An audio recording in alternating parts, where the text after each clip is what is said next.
really glad that this video is getting some different dialogue because I am genuinely curious how people who have to go to a brick and mortar building for work are able to handle having young kids that they can't leave home alone. And I'm seeing answers all over the place from, people have to call off work or get fired or call in a special sitter or bring the kids to work.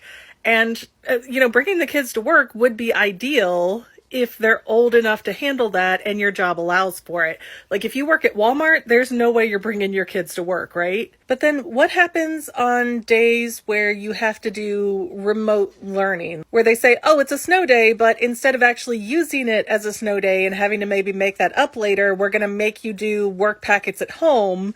And again, if you have older kids, not such a big deal, but I have a special needs 6-year-old who has a one-on-one aide at school for a reason because he's that difficult to work with. And now all of a sudden I'm working at home, and not only am I dealing with him, trying to keep him happy so that I can do my work, but now I have to be a teacher too when I am in no way qualified to do that. Like, I love my child, do not get me wrong.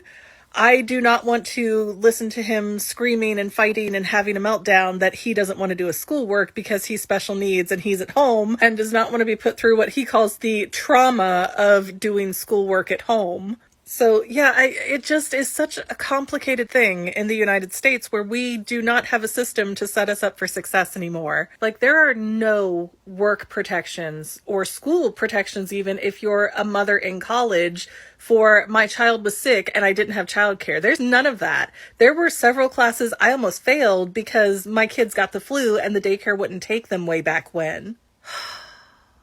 And even in the summer, when you know when the school is going to be shut down, that's one thing. But again, when you have young kids and you get an emergency day for snow, floods, electrical problems in the buildings, whatever, it is so hard. And having recently become a single mother where it's like, okay, now I really can't just take this day off from working at home. Like, I need to go to these meetings. I need to get these things done. We are not being set up for success as parents in this country. And then they're also trying to force us to have babies at the same time. And it's like, can we maybe get the social system set up first to help us with that? We don't have grandparents to watch kids anymore. We don't have daycare services. If you have an emergency closure and you need to work, what do you do? What do you do if you are a special needs mother and you can't just leave your kid with any person who would babysit?